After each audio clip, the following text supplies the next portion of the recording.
Hello, friends, and welcome back to TJKidz Super Fun Stories, where imagination becomes reality. How is everyone doing today? I'm going to assume you said fantastic, as I can't actually hear you. But hey, guess what? Valentine's Day is coming up. How exciting! Well, for your listening entertainment, I've created a hilarious Valentine's adventure that will be coming out this Friday, the 13th. You won't want to miss it. It's a good one. Anyway, speaking of hilarious adventures, today's tale is all about a girl, her dog, and a very unexpected surprise. Ooh, that sounds mysterious. Let's find out what happened. So grab a comfy spot, get cozy, and join me on this magical dog day adventure. The Magic Dog Collar. Rebecca, who everyone just called Becca, had a dog named Buddy who followed her everywhere. Buddy was sweet, loyal, and very expressive, but not always in ways that Becca could understand. He had a little bell hanging by the back door, which was meant for signaling when he had to go outside for potty. But he rang it constantly. Sometimes it meant he had to go potty. Sometimes it meant he wanted water. Sometimes it meant he wanted to play. And sometimes it meant he just liked the sound of the bell. He also barked for everything. Barked to come inside. Barked to alert the family that someone was outside. Barked for more water. Barked for attention. Barked because the wind moved a leaf 2 inches. Becca loved him with all of her heart, but she often wished she could understand exactly what he wanted. "Just once," she said, "I'd love to know what you're trying to tell me." On Saturday, she and her dad went to the flea market. They wandered past old books, handmade jewelry, and piles of toys. Then, Becca spotted something shiny hanging from a rack. A dog collar. A really cool dog collar. And the best part? The name engraved on the tag said Buddy. "Dad, look, it already has his name on it," she said, holding it up. "But what's this thing?" She tapped on a tiny round device attached to the collar. It looked like a speaker. Her dad shrugged. "No idea. Maybe it's decorative." Becca begged him to let her get it, and he agreed. They brought it to the register. "Just this, please," said Becca, with a huge smile plastered on her face. The woman behind the counter looked puzzled. Where did you get that?" she asked. "I've never seen it before." "Right over there by the dog toys," Becca said. The woman shook her head. "Well, I'm sure that's not our item. I don't have record of it. But go ahead, dear. It's yours. No charge." Becca and her dad exchanged a surprised look. Then both shrugged, as if to say, "Well, that works." They brought it home, and Becca showed it to Buddy. He wagged his tail so hard his whole body wiggled. She slipped the collar around his neck. "It even has your name on it," she said proudly.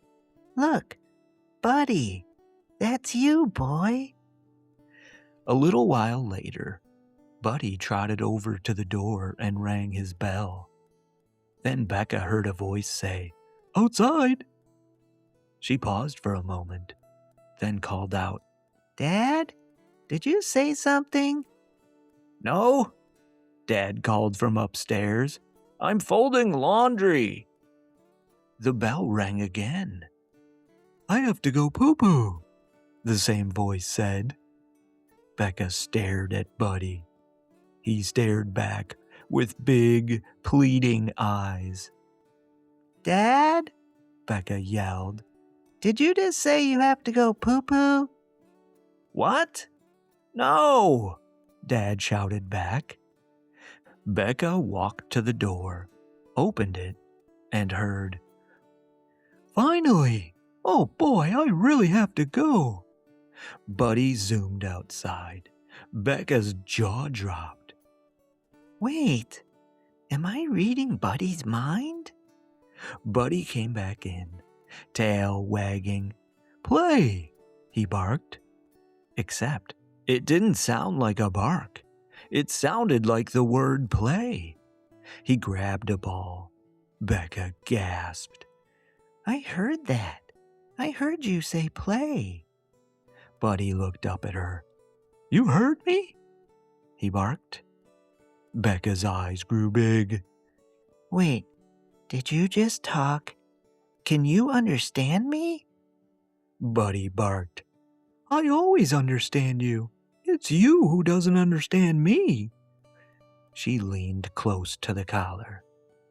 Say something. Something, Buddy said. Becca's jaw dropped, and she began laughing hysterically. Buddy, you talk? I can hear you. You speak human English. Buddy spun in excited circles. Yay! You can finally hear me. Of course. I learned your language a long time ago. You humans talk all day. I've always wondered why you don't understand me. Becca started to realize what was happening. It's the collar. It's magic. Buddy panted happily. Great. I'll have a treat now, please. Becca laughed. Okay. One treat. She showed her dad, who nearly dropped his laundry basket when Buddy said, Hello, Dad. I would like a belly rub, and flopped onto his back. It was all so amazing. At first. On their walk later that afternoon, Buddy spotted a fluffy poodle. Ooh la la, he said dramatically. Buddy, Becca whispered, that's not polite. Oh, sorry, Buddy said. Is this better? He trotted over and sniffed the poodle's backside. Ah, smells like magic. Buddy, Becca groaned. The next morning, Buddy sat beside her bed and said, Good morning, Becca. I will have my breakfast now. I would like eggs and bacon instead of that dry kibble, please. Becca blinked sleepily. Buddy, it's 6 a.m. Yes, Buddy said. Perfect time for bacon. Things escalated quickly. Buddy asked for treats every hour. He demanded belly rubs. He requested gourmet meals. He insisted on 3 walks before lunch. He narrated everything he saw. Bird, squirrel, leaf, another leaf. Oh, look, a plastic bag. Let's chase it. It's getting away. Becca's dad finally said, We need to get this situation under control. He thinks he's king of the world. Buddy overheard. Well, I mean, I am pretty important. You all tell me every day. Good boy. Oh, you're such a good boy. Look how cute you are.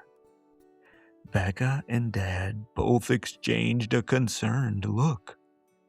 I think we created a monster, Becca whispered. That evening, Becca sat beside Buddy on the couch. Buddy, we need to talk. Buddy turned to her. About my snack schedule? Because I have some new ideas. No, Becca said gently. About everything. I love that I can understand you now, but you can't get everything you want all of the time, just because we can hear you. It's exhausting, and it's not good for you. You can't eat treats all day. You can't demand bacon every morning, and we can't play 24 hours a day. Buddy's ears drooped. Oh. Becca gave him some gentle pets. I love you. And you are the most special dog in the world to me. But I was thinking, and I'm pretty sure I have always known what you wanted, even before the collar. You wake me up every morning with kisses. You snuggle with me during movies. You cheer me up when I'm sad. We've always communicated, just in our own way. Buddy's tail thumped softly. I already knew how you felt about me. You tell me all the time, and now I can finally tell you how much I love you. Becca smiled. I guess I already knew that too. After their discussion, they agreed it was best to go back to how things were before. The collar stayed on Becca's desk, just for emergencies. That night, as Becca climbed into bed, Buddy walked over, tapped the collar with his muzzle. What is it, boy? Becca said. Do you need to say something? She put on his collar, and Buddy said softly, I just wanted to say that I'm the luckiest dog in the world. Good night, Becca. She took the collar back off and hugged him. Good night, Buddy. The end. And that's it for today, friends. Oh boy, Buddy sure had a lot to say once he finally had the chance, didn't he? You know, a big part of this story was actually inspired by my own dog, Chewy. He's a lot like Buddy, without the talking. But he talks with his bark, his bell, and his little puppy dog eyes when he wants something. And you know, that reminds me of a moral I learned from today's story. Sometimes the people, or pets, we love are communicating with us all of the time, even if they don't use words. We just have to pay attention to notice what's already right there in front of us. And another thing I learned is that love doesn't mean giving someone everything they want. It means caring for them in the ways that help them grow. What did you learn from today's story? Do any of you have a pet like Buddy? Maybe they don't talk, but they do everything they can to try and communicate, right? Well, that's it for today, friends. Thanks for tuning in. See you on the next one. Toodles!